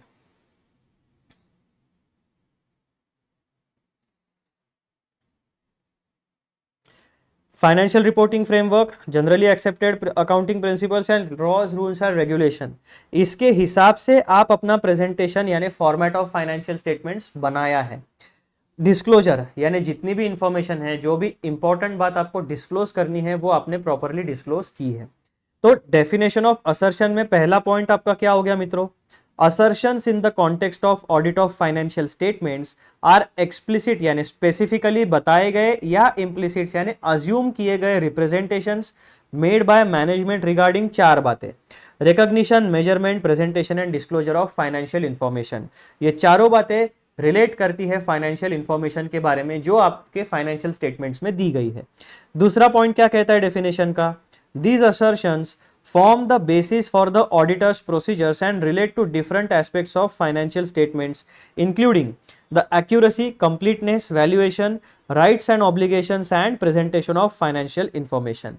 तो ये जो assertions है, यानी जो मैनेजमेंट ने आपको फाइनेंशियल स्टेटमेंट्स दिए हैं, वो मैनेजमेंट ने एक दावा दिया है कि हमने भाई असर्ट करते हैं, दावा है कि हमने जो फाइनेंशियल स्टेटमेंट बनाया है वो सही है। अब as an external, as a third party, आप एक इंडिपेंडेंट पार्टी हो, एज एन ऑडिटर, आप चेक करके बताओ कि हमने जो चीजें की है वो ट्रू एंड फेयर है या नहीं। हमारा तो दावा है कि हमने ट्रू एंड फेयर व्यू से बनाए हैं। आप एक क्वालिफाइड चार्टर्ड अकाउंटेंट हो, आप डिसाइड करो कि हमने ये जो फाइनेंशियल स्टेटमेंट्स बनाई है ये ट्रू एंड फेयर है या नहीं है। तो ये जो असर्शंस होते हैं, जो मैनेजमेंट फाइनेंशियल इंफॉर्मेशन बनाती है, यही सबसे पहला बेसिस होता है किसी भी ऑडिटर के काम शुरू करने का। These assertions form the basis for the auditor's procedures, यानी जो भी ऑडिट प्रोसीजर ऑडिटर इंप्लीमेंट करेगा उसका बेसिस होते हैं ये असर्शंस। ये जो असर्शंस है ये फाइनेंशियल स्टेटमेंट के या फाइनेंशियल इंफॉर्मेशन के डिफरेंट एस्पेक्ट्स को इंपैक्ट करते हैं। जैसे कि एक्यूरेसी, फाइनेंशियल स्टेटमेंट में जितने भी ट्रांजैक्शंस आपने रिकॉर्ड किए हैं थ्रू योर अकाउंटिंग सिस्टम, वो एक्यूरेट है या नहीं है। कंप्लीटनेस, कुछ ओमिट हुआ है या सारे ट्रांजैक्शंस आपने रिकॉर्ड किए हैं। वैल्यूएशन, यानी जो वैल्यूएशन नॉर्म्स है, आपने हर एक लाइन आइटम का सही वैल्यूएशन दिया है। अब सबसे जेनेरिक एग्जांपल क्या होता है? इन्वेंट्री वैल्यूएशन का। इन्वेंट्री का वैल्यूएशन किस तरीके से किया जाता है? कॉस्ट या net realisable value whichever is lower. तो जो भी वैल्यूएशन के नॉर्म्स है वो आपने फॉलो किए हैं या नहीं किए, उसका प्रॉपर डिस्क्लोजर दिया है या नहीं दिया है। उसके बाद में rights and obligations means assets and liabilities and presentation of financial information. तो ऑडिटर भी क्या करता है कि ये जो असर्शंस है, खुद की ऑडिट प्रोसीजर्स को डिसाइड करने के लिए ऑडिटर ने इन अलग अलग कैटेगरी के असर्शंस को आइडेंटिफाई करना पड़ता है। असर्शन की डेफिनेशन में तीसरा पॉइंट क्या कहता है? The auditor uses these assertions to design and perform audit procedures to gather sufficient appropriate audit evidence in order to express an opinion on true and fair nature of financial statements. यानी जब आप अपनी audit की procedure शुरू करते हो तो assertions आपका सबसे पहला स्टार्टिंग पॉइंट हो सकता है, और इस वजह से एक ऑडिटर को हमेशा असर्शंस का नॉलेज होना चाहिए। असर्शन के नॉलेज में आपको दो चीजें प्रिलिमिनरी, प्राइमरी पता होनी चाहिए: असर्शन का डिक्शनरी मीनिंग एंड असर्शन का meaning in the context of audit, जो हमने इन 3 पॉइंट्स में पूरी तरीके से समझने की कोशिश की है। अब ये जो डेफिनेशन अगर आपने डायरेक्टली पढ़ी होती तो आपको असर्शन का मीनिंग समझ में नहीं आता क्यों, लेकिन अभी हमने क्या किया, एंटिटी के बारे में जानकारी लेने की कोशिश की, फाइनेंशियल ट्रांजैक्शंस के बारे में समझा, फाइनेंशियल ट्रांजैक्शंस का इंपैक्ट किस तरीके से रिकॉर्ड किया जाता है, प्रेजेंट किया जाता है, वो हमने समझा। उसके बाद में फाइनेंशियल स्टेटमेंट में क्या इंक्लूड होता है, इन फाइनेंशियल इंफॉर्मेशन के यूजर्स कौन होते हैं, और उसके बाद में responsibility of management and auditor क्या होता है। जब हमने ये बैकग्राउंड हमारे दिमाग में सेटअप किया, तब जाके हमें असर्शन के बारे में जो चीजें हैं वो क्लैरिटी के साथ समझ में आती है। तो असर्शन का डिक्शनरी मीनिंग आप समझ लो, दावा यानी दृढ़ कथन, निश्चय पूर्वक कथन या दावा, यानी असर्ट करते हो कि हाँ मैंने दिया है ना, सही है। अब एज एन इंडिपेंडेंट ऑडिटर आपको, आपकी ड्यूटी है आप चेक करो, ऑडिट करके बताओ कि मैनेजमेंट ने जो फाइनेंशियल इंफॉर्मेशन प्रिपेयर की है वो true and fair nature represent करती है या नहीं करती है। तो in context of audit point number 1, 2 और 3, ये 3 पॉइंट आपको समझना बहुत जरूरी है। उसके बाद में अब ये जो डेफिनेशन हम लोगों ने पढ़ ली है, इस डेफिनेशन के की पॉइंट्स हमने आइडेंटिफाई किए हैं। कौन से की पॉइंट्स है, 1 2 3 4 5 6 7। तो इन 3 मेजर पॉइंट्स में हमने 7 की पॉइंट्स को आइडेंटिफाई किया है। वो 7 की पॉइंट्स क्या है डेफिनेशन के, सबसे पहले जो असर्शंस होते हैं उन्हें कहा जाता है, उसमें इंक्लूड किया जाता है रिप्रेजेंटेशन बाय मैनेजमेंट। दूसरा, recognition, measurement, presentation and disclosure, ये 4 एस्पेक्ट असर्शन में कवर होते हैं। उसके बाद में एक्यूरेसी, कंप्लीटनेस एंड वैल्यूएशन, और ये 3 ऑडिटर के पर्सपेक्टिव भी ऐड होते हैं। उसके बाद जो फाइनेंशियल ट्रांजैक्शन आपने रिकॉग्नाइज किया है, जो फाइनेंशियल ट्रांजैक्शन आपने मेजर किया है, जो फाइनेंशियल ट्रांजैक्शन आपने प्रेजेंट किया है अपने फाइनेंशियल स्टेटमेंट्स में, और जिस फाइनेंशियल स्टेटमेंट के बारे में मैनेजमेंट ने फाइनेंशियल स्टेटमेंट्स में डिस्क्लोजर्स दिए हैं, वो उनकी एक्यूरेसी, उनका कंप्लीटनेस और उनका वैल्यूएशन ये ऑडिटर चेक करता है। यानी पॉइंट नंबर 2 में जो असर्शंस है रिगार्डिंग दिस 4 पॉइंट्स, उसमें हम उनकी एक्यूरेसी, कंप्लीटनेस एंड उसका वैल्यूएशन का एस्पेक्ट चेक करेंगे। फिर राइट्स एंड ऑब्लिगेशंस यानी assets and liabilities, basis for audit procedures, यानी ये 4 चीजें जो होती है कलेक्टिवली, जो सारे के सारे असर्शंस होते हैं 3 लेवल्स पे, classes of transactions, account balances and disclosure में, वो बेसिस होते हैं ऑडिट प्रोसीजर्स को डिसाइड करने के लिए। यानी आपको ऑडिट में क्या क्या प्रोसीजर्स परफॉर्म करनी है ताकि आपको सफिशिएंट एप्रोप्रिएट ऑडिट एविडेंस मिल सके, ये आपको ऑडिट के स्टार्टिंग में ही डिसाइड करना पड़ेगा। ठीक है, स्टार्टिंग में आप कुछ चीजें डिसाइड करते हो और जैसे जैसे आपकी ऑडिट की प्रोसीजर आगे बढ़ती जाएगी उस हिसाब से आप अपने ऑडिट के प्लान को इवॉल्व करते जाओगे। ऑडिट प्लान या ये जो रिस्क असेसमेंट वाली प्रोसीजर्स होती है ये रिजिड नहीं है, ये फ्लेक्सिबल है। शुरुआत में आप एक बेसिक अंडरस्टैंडिंग लेके अपना एक पूरा का पूरा प्लान बनाओगे, जैसे जैसे आगे बढ़ोगे उस प्लान को आप अपने हिसाब से एडजस्ट करोगे। कैसे सिनेरियोज आपके पास आते हैं, कौन सी चीजों को डिटेल में चेक करना है, कौन सी चीजों को सैंपल बेसिस पे चेक करना है, तो ये सारी चीजें आपकी फ्लेक्सिबल होगी। उसके बाद में ये सारी चीजें करने के बाद, यानी पॉइंट नंबर 1 2 3 4 5, ये करने के बाद आपको मिलेगा sufficient and appropriate audit evidence, और उसके बाद एक ऑडिटर एनेबल हो जाएगा to express an opinion on financial statements. तो असर्शन की डेफिनेशन में हमें ये 7 की पॉइंट्स को कंप्लीट यानी पूरे डिटेल में डिस्कस करना है। तो ये जो डेफिनेशन है पॉइंट नंबर 2 में, यहां पे आपके सारे की पॉइंट्स आ गए, और अब इन्हीं 7 की पॉइंट्स को हमने यहां पे नीचे में डिटेल में एक्सप्लेन किया है। सबसे पहला पॉइंट, एक्सप्लेनेशन ऑफ की पॉइंट्स इन डिटेल। सबसे पहला पॉइंट हमारा क्या था, देखो, रिप्रेजेंटेशंस बाय मैनेजमेंट। तो यहां पर भी आपका एक्सप्लेनेशन आ रहा है रिप्रेजेंटेशन बाय मैनेजमेंट का। ये इसका मतलब क्या हुआ, assertions are essentially claims made by management regarding the financial statements, यानी फाइनेंशियल स्टेटमेंट में जितनी भी इंफॉर्मेशन दी गई है उसकी सारी की सारी जिम्मेदारी, उसका सारा का सारा रिस्पॉन्सिबिलिटी किसके ऊपर आता है, मैनेजमेंट के ऊपर आता है। तो असर्शन का इंप्लाइड, एक्सप्लिसिट और इंप्लिसिट दो बातें हमने पढ़ी थी ना, तो इंप्लाइड मीनिंग क्या होता है, assertions are essentially the claims made by management regarding financial statements. अगर मैनेजमेंट अपने प्रॉफिट एंड लॉस अकाउंट में उनका जो इनकम साइड होता है वहां पे ऑपरेटिंग इनकम और नॉन ऑपरेटिंग इनकम 2 प्रकार की कैटेगरीज होती है। ऑपरेटिंग इनकम यानी सेल, जो आपका मेन प्रोडक्ट या सर्विस है उसका रेवेन्यू, और नॉन ऑपरेटिंग इनकम यानी आपका rental income, interest income, dividend income, capital gain वाला इनकम, ये सारी चीजें। तो अगर मैनेजमेंट ने अगर नॉन ऑपरेटिंग इनकम में बताया है कि हमें इंटरेस्ट इनकम से 12 लाख या 15 लाख रुपए मिले हैं, तो इसका मतलब क्या हुआ, मैनेजमेंट क्लेम कर रही है कि जो हमारे फाइनेंशियल स्टेटमेंट्स में इनकम साइड में नॉन ऑपरेटिंग इनकम में 15 लाख रुपए दिख रहे हैं, वो सही में इन रियल लाइफ हमें 15 लाख रुपए अपने बैंक अकाउंट में मिले हैं। तो ये जो असर्शन है उसे असर्शन कहते हैं। Assertion are essentially the claims made by management regarding the financial statements, यानी फाइनेंशियल स्टेटमेंट में जो इंफॉर्मेशन दिख रही है वो रियल लाइफ में एक्चुअल में ट्रांजैक्शन हुआ है, कोई फिक्टिशियस या इमेजिनरी ट्रांजैक्शन नहीं है। और जो भी चीजें मैनेजमेंट फाइनेंशियल स्टेटमेंट में इंक्लूड करती है उसकी सारी जिम्मेदारी मैनेजमेंट के ऊपर होती है। These representations can be both explicit, that is clearly stated, or implicit, that is inferred from the financial reporting framework. तो जो भी फाइनेंशियल रिपोर्टिंग फ्रेमवर्क एक एंटिटी को या ऑर्गेनाइजेशन को एप्लीकेबल होगा, वो फाइनेंशियल स्टेटमेंट के दो एस्पेक्ट हो सकते हैं। वो फाइनेंशियल रिपोर्टिंग फ्रेमवर्क आपको एक्सप्लिसिटली यानी क्लियरली बताएगा कि किस तरीके से आपको फाइनेंशियल स्टेटमेंट्स बना के प्रेजेंट करने हैं, या फिर इम्प्लिसिट यानी आपको इन्फर करना पड़ेगा, इंटरप्रेट करना पड़ेगा कि इसका इंटरप्रिटेशन क्या है।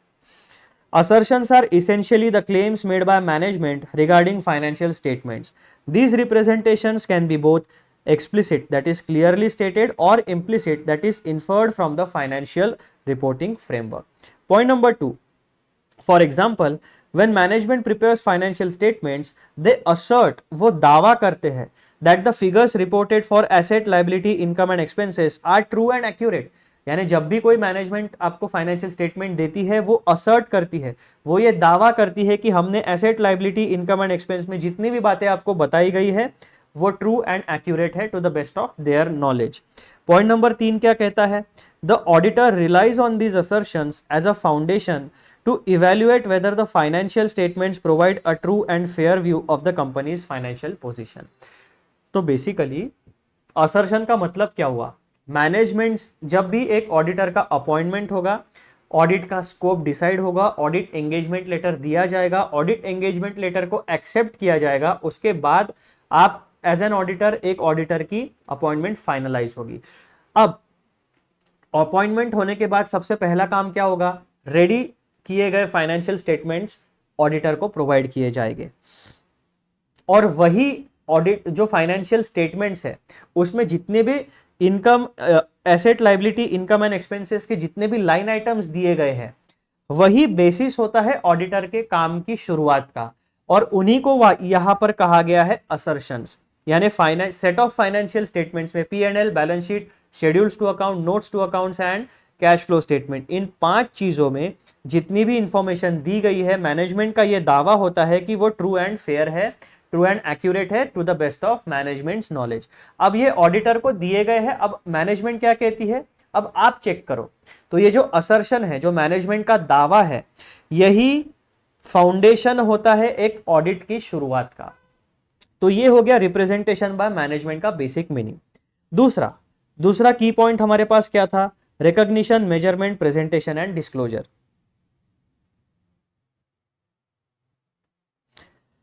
इन 4 एस्पेक्ट्स के बारे में अब हमें बात करनी है।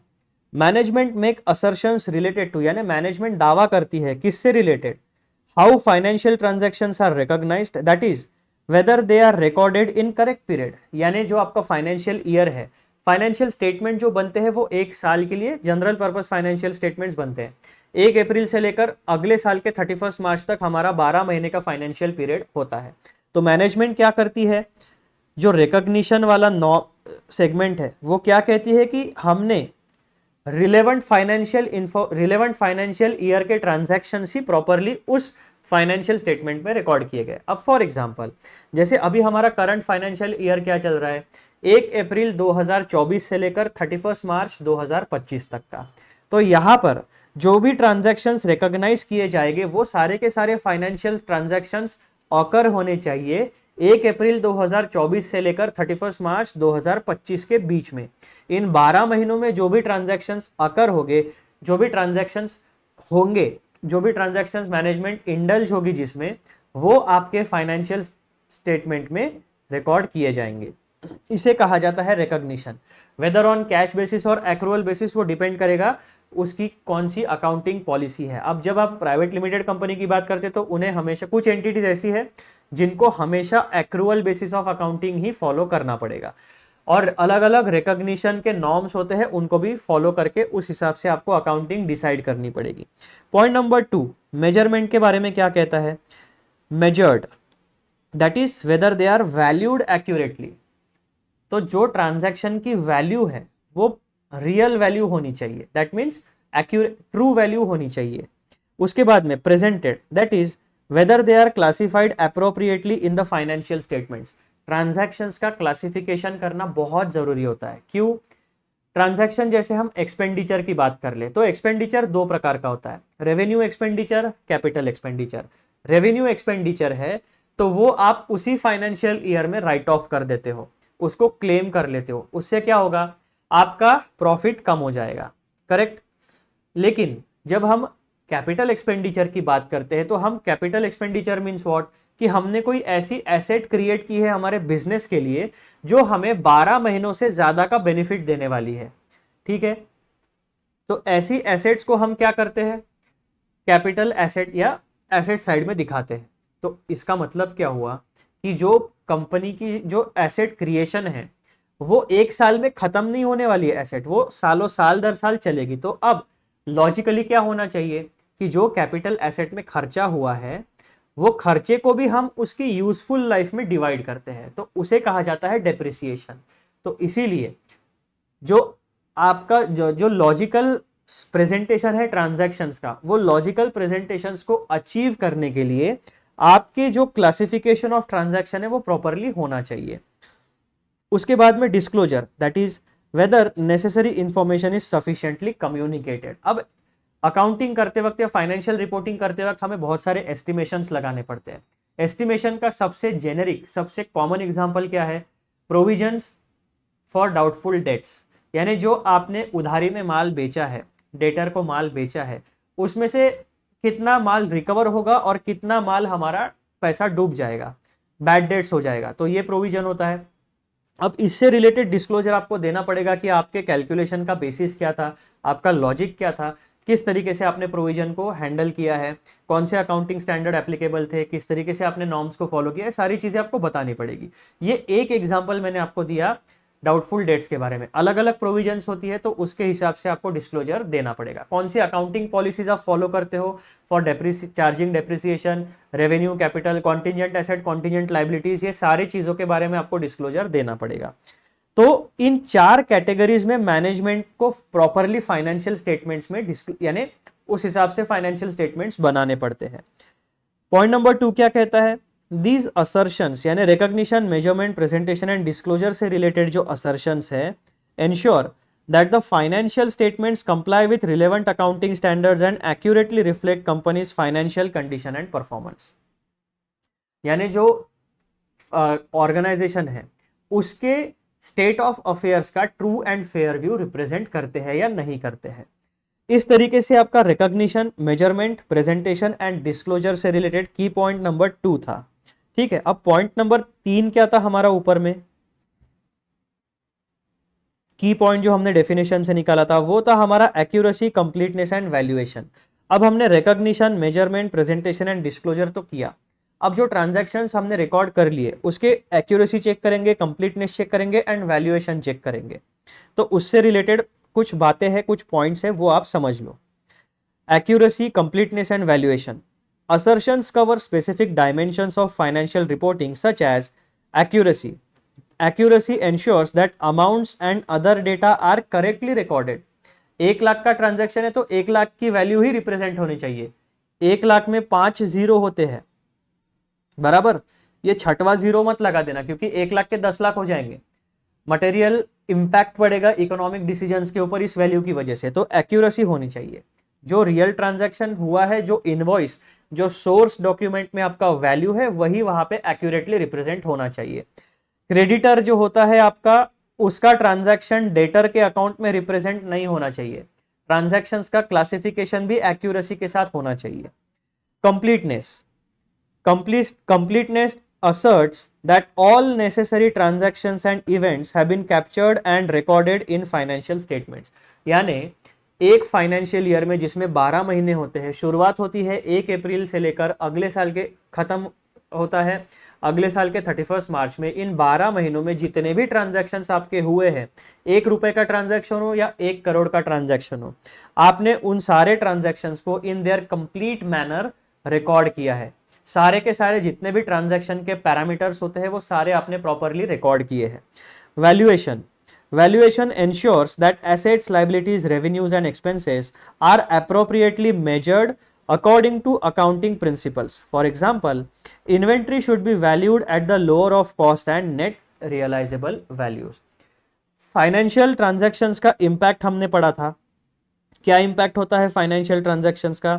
4 कैटेगरीज में इंपैक्ट होता है, इनकम, एक्सपेंस, असेट, लाइबिलिटी। अब इन चारों में सब कैटेगरीज होती है। जैसे इनकम में आपका हो गया operating income, non operating income, ठीक है। एक्सपेंसेस में आपका हो गया capital expenditure, revenue expenditure. Assets में आपका हो गया fixed assets, tangible, intangible, work assets under development, उसके बाद में आपके करंट असेट्स आ गए। लाइबिलिटी साइड में आपका क्या क्या चीजें हो गया, कैपिटल। कैपिटल में क्या आता है आपका, इक्विटी कैपिटल, प्रेफरेंस कैपिटल, ठीक है। उसके बाद में डिबेंचर कैपिटल, उसके बाद में आपकी आ गई लॉन्ग टर्म लाइबिलिटीज, आप short term liabilities and provisions and deferred tax liabilities या डेफर्ड टैक्स एसेट, डिपेंडिंग आपकी क्या बिजनेस की सिचुएशन है।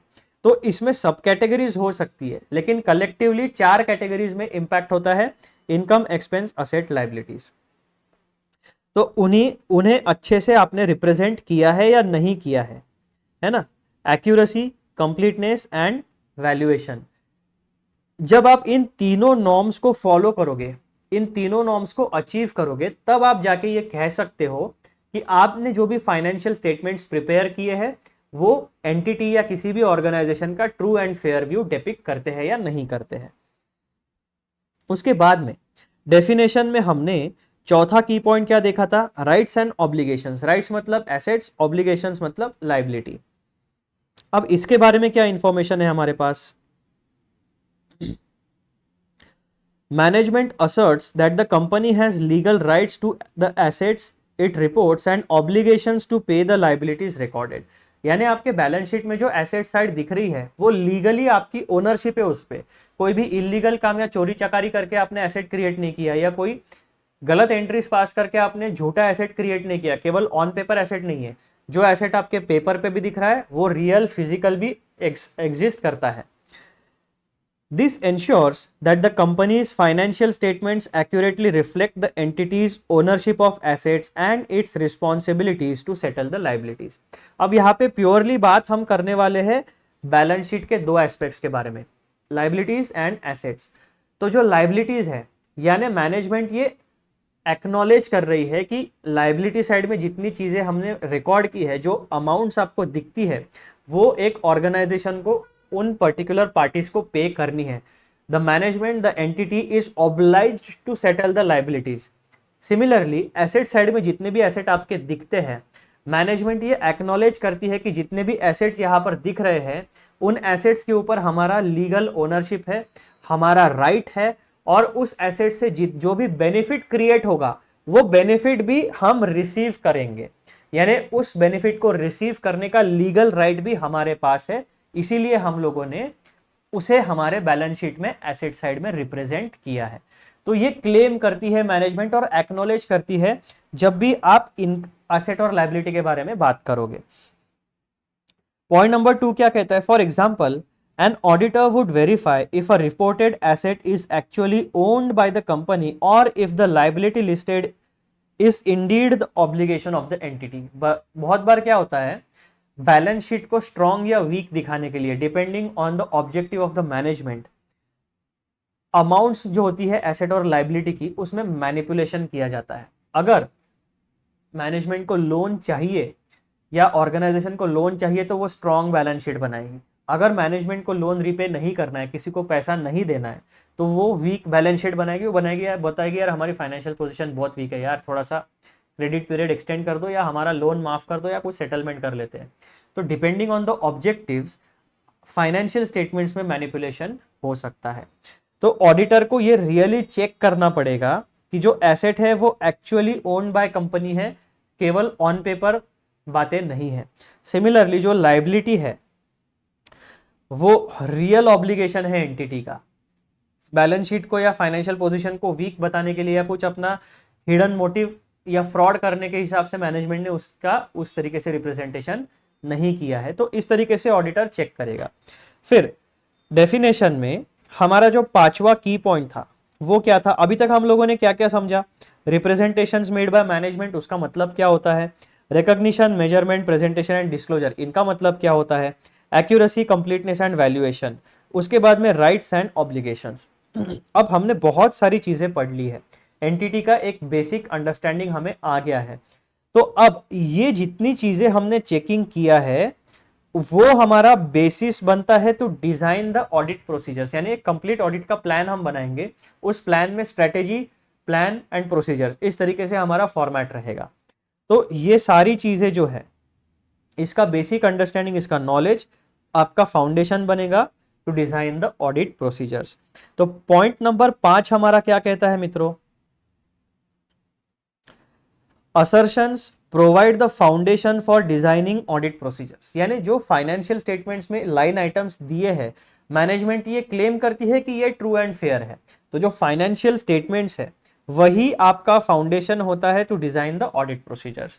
डिपेंडिंग P&L में operating income, non operating income में क्या चीजें दी है, किस तरीके के एक्सपेंडिचर है, revenue, capital expenditure properly identify किया है या नहीं किया है, बैलेंस शीट में लायबिलिटी में किस तरीके के लाइन आइटम्स है, एसेट साइड में किस तरीके के लाइन आइटम्स है। तो आप क्या करोगे? फाइनेंशियल स्टेटमेंट्स का एक ओवरव्यू लोगे और उसके बेसिस के ऊपर डिसाइड करोगे कि हम किस तरीके से ऑडिट को आगे बढ़ाएं। For example, if management asserts that all revenues are complete and recorded in the correct period, the auditor will design audit procedures to check the completeness of revenue and ensure that it is accurately reported.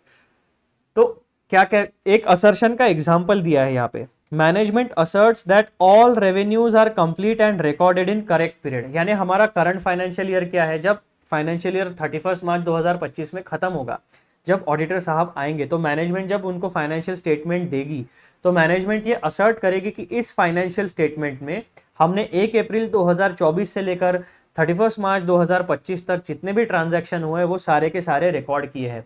तो auditor क्या करेगा?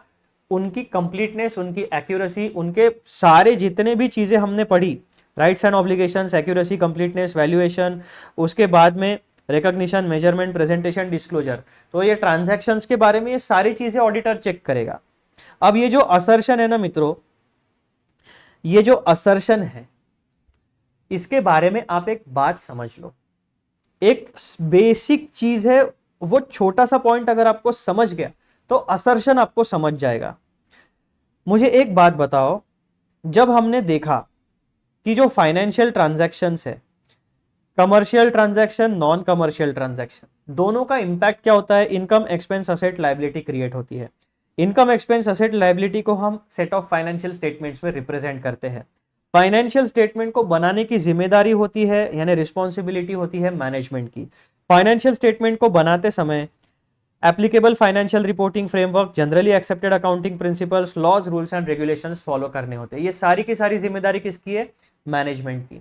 तो जब management पूरे financial year में इन 3 चीजों को follow करके ये फाइनेंशियल स्टेटमेंट बनाएगी, उसके बाद क्या होगा? ये जो यूजर्स ऑफ फाइनेंशियल स्टेटमेंट्स है ये कहेंगे कि भैया हमारा जो है, जो मैनेजमेंट है और जो यूजर्स ऑफ फाइनेंशियल स्टेटमेंट्स है, बेसिकली यहां से लेकर यहां तक, ये कहेंगे कि यार ओनरशिप और मैनेजमेंट में, या मैनेजमेंट में और हम तो रोज कंपनी में जाके मैनेजमेंट नहीं कर पाएंगे, तो हमें मैनेजमेंट के ऊपर भरोसा करना चाहिए या नहीं करना चाहिए। तो हम क्या करेंगे कि यार एक काम करो, एक इंडिपेंडेंट पार्टी को लेके आओ जिसका इस ऑर्गेनाइजेशन में किसी प्रकार का कोई फाइनेंशियल इंटरेस्ट नहीं है, क्योंकि वही हमें अनबायस्ड ओपिनियन दे सकेगा।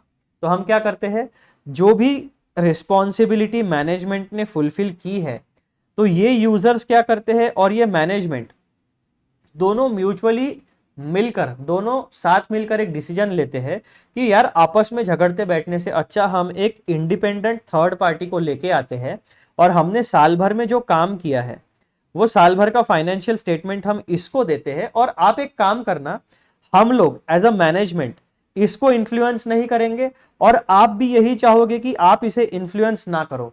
यानी ये एक इंडिपेंडेंट अनबायस्ड पार्टी रहेगी जो हमने किए हुए काम को क्रॉस वेरीफाई करेगी और हमें अपना एक अनबायस्ड ओपिनियन देगी, जो ट्रू एंड फेयर ओपिनियन रहेगा कि हमने बनाए हुए यानी मैनेजमेंट ने बनाए हुए फाइनेंशियल स्टेटमेंट्स सही है या गलत है।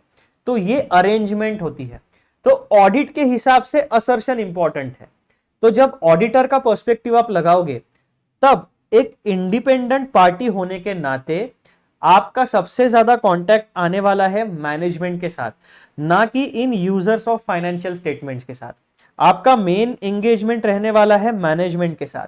तो आप क्या कहोगे कि भैया मुझे मैनेजमेंट ने फाइनेंशियल स्टेटमेंट्स को प्रोवाइड किया है, तो इसका मतलब क्या हो गया, ऑडिटर ने ये अज्यूम किया कि मैनेजमेंट दावा कर रही है, असर्ट कर रही है कि 12 महीनों में इन लोगों ने जो भी फाइनेंशियल ट्रांजैक्शंस हुए हैं उन्हें प्रॉपरली रिकॉर्ड किया है और अपनी जो रिस्पॉन्सिबिलिटी है उसको अच्छे से फुलफिल किया है।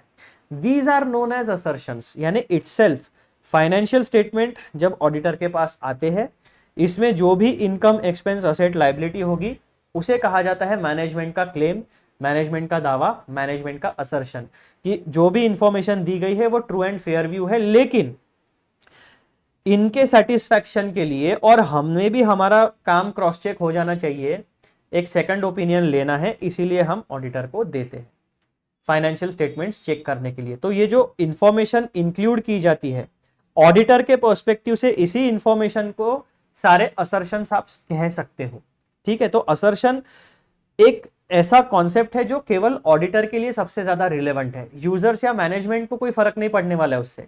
ये हमारे स्टैंडर्ड्स ऑन ऑडिटिंग जो हमें काम करना है, sufficient appropriate audit evidence gather करना है, उसको समझने के लिए हमने इतना सारा तामझाम, इतने सारे असर्शंस यानी स्टेप बाय स्टेप सारी चीजें हमने डिकोड करके एक बड़ा एक्सप्लेनेशन किया है, तैयार किया है।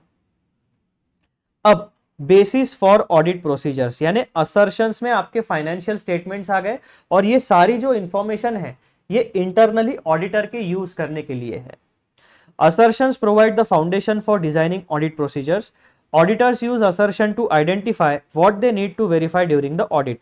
For example, if management asserts that all revenues are complete and recorded in the correct period, the auditor will design procedures to check completeness of revenue and ensure that it is accurately reported. अब यहाँ पर एक example है जो assertion का example है। Management क्या assert करती है, मैनेजमेंट ये कहती है कि जो भी रेवेन्यूज है, यानी P&L साइड में जितना भी रेवेन्यू का आइटम है वो कंप्लीट है और 100% ट्रांजैक्शंस हमने रिकॉर्ड किए हैं। फाइनेंशियल स्टेटमेंट में ऑडिट देखेगा रेवेन्यू साइड में, ठीक है, रेवेन्यू के बारे में मैनेजमेंट ने ये पर्टिकुलर इंफॉर्मेशन दी है, तो ऑडिटर क्या करेगा, उस असर्शन को चेक करेगा, मैनेजमेंट ने जो क्लेम किया है, जो दावा प्रेजेंट किया उसको चेक करेगा। The auditor will design procedures to check completeness of revenue and ensure that it is accurately reported. यानी फाइनेंशियल स्टेटमेंट में जो भी लाइन आइटम्स है ऑडिटर उसको ही चेक करेगा। अदर देन फाइनेंशियल इंफॉर्मेशन कोई भी चीज ऑडिटर चेक नहीं करेगा, या ऐसी इंफॉर्मेशन जिसका इंपैक्ट इकोनॉमिक डिसीजंस पर नहीं पड़ता है यूजर्स ऑफ फाइनेंशियल स्टेटमेंट्स के, वो हमारे ऑडिटर साहब के लिए कोई भी मायने नहीं रखती है। फिर जो डेफिनेशन थी उसमें की पॉइंट नंबर 6 हमने आइडेंटिफाई किया था, sufficient and appropriate audit evidence. तो जब भी ऑडिटर अपनी ऑडिट प्रोसीजर्स को डिजाइन करेगा, उस ऑडिट प्रोसीजर्स का ऑब्जेक्टिव क्या है, to gather sufficient appropriate audit evidence. Sufficient audit evidence means quantity of audit evidence, appropriate audit evidence means quality of audit evidence. तो जब भी आप किसी ऑडिट एविडेंस के बारे में जजमेंट लोगे तो आपको दो एस्पेक्ट्स देखने हैं, उसकी क्वांटिटी ठीक ठाक होनी चाहिए और उसकी क्वालिटी एकदम टॉप नॉच होनी चाहिए। Assertions guide auditors in gathering audit evidence that is both sufficient, that is adequate in quantity, and appropriate, that is reliable and relevant। यानी उसकी क्वालिटेटिव कैरेक्टरिस्टिक्स क्या है, वो ऑडिट एविडेंस रिलायबल होना चाहिए और रिलेवेंट होना चाहिए। Assertions guide auditors in gathering audit evidence that is both sufficient, that is adequate in quantity and appropriate in reliable, that is reliable and relevant. Point number 2 क्या कहता है? Each assertion informs the type of evidence needed. यानी income expense asset liability में जितने भी line items होंगे उस पर डिपेंड करेगा आपको किस तरीके का ऑडिट एविडेंस चाहिए to form a judgement, to form an opinion. For example, to test the existence assertions for fixed assets, the auditor may physically verify the presence of assets.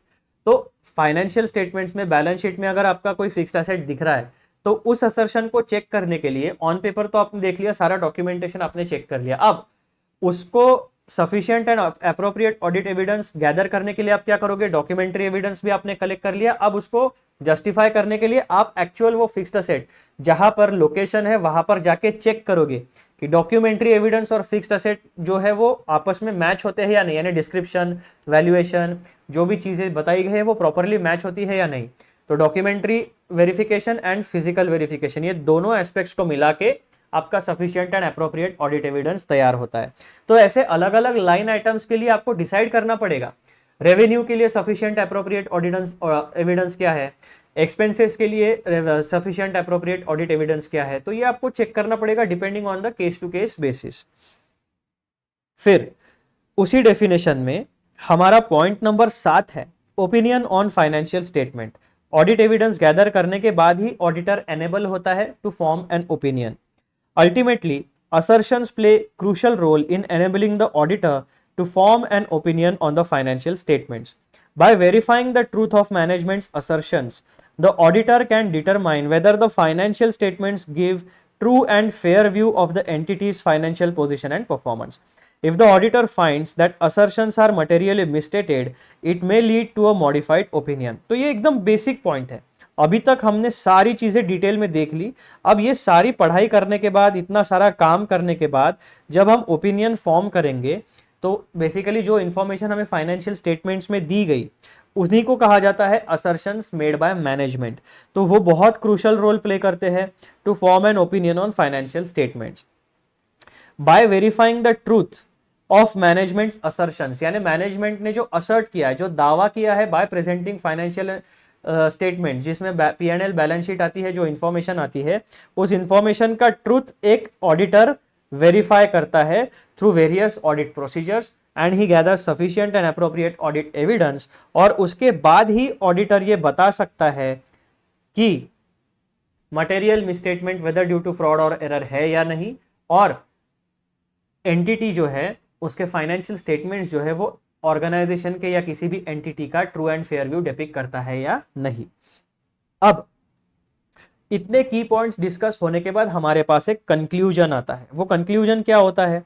Managements assertions are the starting point for the auditor's work, guiding the entire audit process from planning through to forming an opinion on the financial statements. यानी सबसे एक बात आपको समझनी पड़े. अब ये जो असर्शंस है ना, इसको आप एक ही बात समझो. मैनेजमेंट जो भी फाइनेंशियल इंफॉर्मेशन देती है, जिसमें P&L, balance sheet, schedules, notes to accounts, cash flow statements होता है, उसी को कहा जाता है ऑडिटर की भाषा में असर्शंस. तो मैनेजमेंट में जो भी असर्ट किया, जो भी इंफॉर्मेशन आपको दी है, वही ऑडिटर का स्टार्टिंग पॉइंट होता है. यानी मैनेजमेंट ने बनाए हुए फाइनेंशियल स्टेटमेंट ही ऑडिटर के काम का स्टार्टिंग पॉइंट होता है, शुरुआत का पॉइंट होता है. वहीं से आपकी शुरुआत होगी. Guiding the entire process from planning through to forming an opinion on financial statements. तो ये जो असर्शंस है यही आपको प्लानिंग में भी मदद करेंगे और यही आपको sufficient appropriate audit evidence gather करके opinion on financial statements form करने में मदद करने वाले हैं. तो मित्रों, ये था complete discussion regarding dictionary meaning of assertions and definition of assertions in context of audit. अब हमारा मुद्दा आएगा लेवल्स ऑफ असर्शंस. तो जो मैनेजमेंट फाइनेंशियल इंफॉर्मेशन देती है, हमारे as a chartered accountant, as a qualified auditor के लिए हमने उस असर्शंस को 3 लेवल में डिवाइड किया है. वो 3 लेवल कौन सी है? सबसे पहली होती है assertions on classes of transactions. उसमें आता है ट्रांजैक्शन का ऑकरेंस, ट्रांजैक्शंस का कंप्लीटनेस, ट्रांजैक्शंस की accuracy, cut off dates, classification and presentation. यानी जो ट्रांजैक्शंस एक साल में, एक फाइनेंशियल ईयर में कोई भी एंटिटी कंडक्ट करती है, उस ट्रांजैक्शन का occurrence, completeness, accuracy, cut off dates, classification and presentation, इन 6 एस्पेक्ट में हम असर्शन को चेक करते हैं। उसके बाद assertions on account balances, that means जो भी आपके P&L अकाउंट में या बैलेंस शीट में चीजें दिखती है, जो बैलेंसेस दिखते हैं वो एक्चुअली एग्जिस्ट करते हैं या नहीं करते। राइट्स एंड ऑब्लिगेशंस यानी एसेट एंड लायबिलिटी रियलिटी में एंटिटी के है या किसी और के है या सिर्फ ऑन पेपर है। Completeness, valuation and allocation and presentation. तो जो आपके असर्शन ऑन अकाउंट बैलेंसेस है उसमें हम 5 चीजें देखते हैं, existence, rights and obligations, completeness, valuation and allocation and presentation. उसके बाद तीसरा लेवल ऑफ असर्शन होता है मित्रों असर्शन ऑन डिस्क्लोजर्स। उसमें सबसे पहला पॉइंट हम देखते हैं occurrence and rights and obligations, completeness, classification and understandability, accuracy and valuation and presentation. तो डिस्क्लोजर्स जो मैनेजमेंट देती है किसी भी सेट ऑफ फाइनेंशियल स्टेटमेंट्स में, डिस्क्लोजर के सेगमेंट में किसी भी डिस्क्लोजर से रिलेटेड हम 5 कैटेगरीज में चेकिंग करते हैं, occurrence and rights and obligations, completeness, classification and understandability, accuracy and valuation and presentation. इन सारी बातों में हम लोग हमारा डिस्कशन कंप्लीट करते हैं। अब इन जो लेवल्स ऑफ असर्शंस मैंने आपको यहाँ पे बताई है, उन्हीं लेवल ऑफ असर्शंस का हम लोग डिटेल में एक्सप्लेनेशन को डिस्कस करने वाले हैं। लेकिन 1 घंटा 25 मिनट का लेक्चर हो गया है, मैं यहाँ पर इस लेक्चर को रोकूंगा। इस लेक्चर को हम लोग पार्ट पार्ट में कवर करेंगे। जो डिटेल एक्सप्लेनेशन आएगा आपको इस लेक्चर के पार्ट 2 में तुरंत आपको मिलेगा, उसकी चिंता आप मत करिए, ठीक है। तो ये वीडियो हम यहाँ पे रोकते हैं।